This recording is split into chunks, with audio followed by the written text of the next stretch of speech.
Attention viewers, we're about to dive into the world of Headhunters. If you're not prepared for the revelations that follow, you may want to look away now.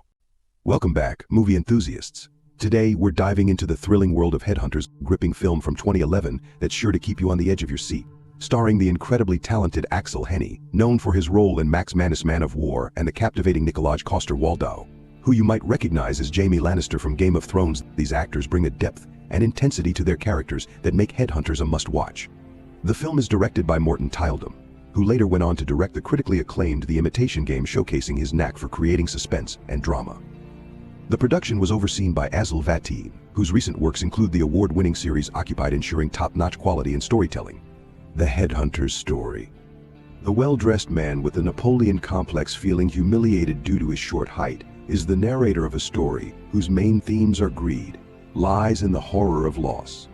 Roger Brown is a polite, skilled headhunter, but at the same time he has another job as an art thief to pay for his luxurious villa and his wife's expensive life.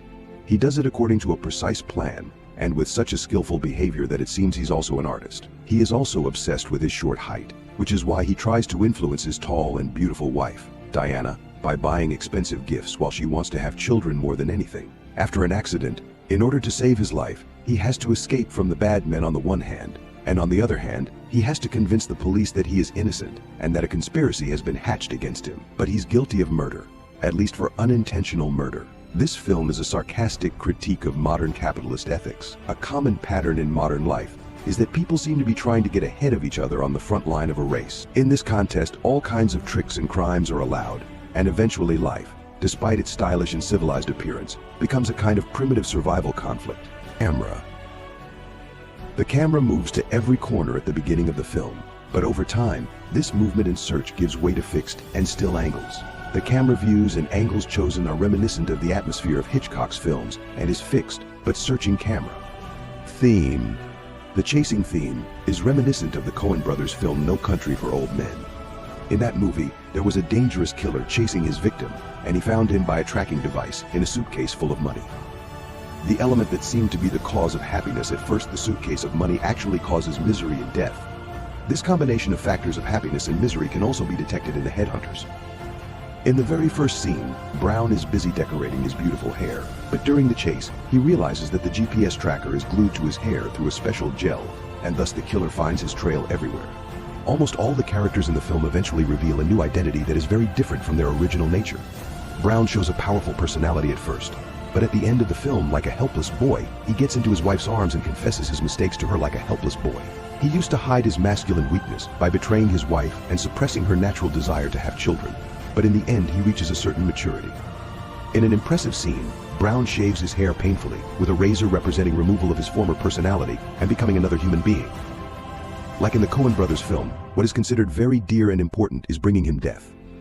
Brown's wife, who at the beginning of the film appears to be a thoughtless Barbie, eventually turns into a simple, open-minded woman who stands up to Brown's mistakes and heals his wounds. Her only wish is to become the lady of a house and also a mother. Grieve, who is initially described as a compassionate and art-loving gentleman, then appeared as a ruthless spy and assassin.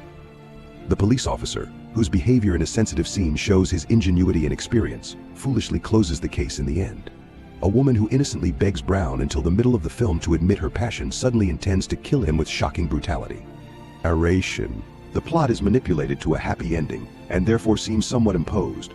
Perhaps depletion of the narration from the beginning and end of the film could have led to more compelling narrative that the Headhunters desperately needed because of their adherence to the elements of commercial cinema. In this case, they did not have to impose that happy ending on the film. The most important ambiguity of the story is the motivation of the police to close the case. At the end of the film, Brown sets the scene so that the murder of his colleague falls on the shoulders of his pursuer. But usually the police recognize the time of death and find out that the murder took place before Grieve arrived. The excuse given in the film to justify the case is very rudimentary, that the police do not want to lose the admiration of the press and public opinion for solving the secret of the case, and that is why they prefer to close the case. Thank you so much for watching Cinematic Revelations. I hope you found the content informative, engaging, and entertaining. If you enjoyed this video, please consider subscribing to my channel. Additionally, if you found this video helpful or enjoyable, please take a moment to like and share it with others. Your engagement helps me to continue producing content that resonates with you.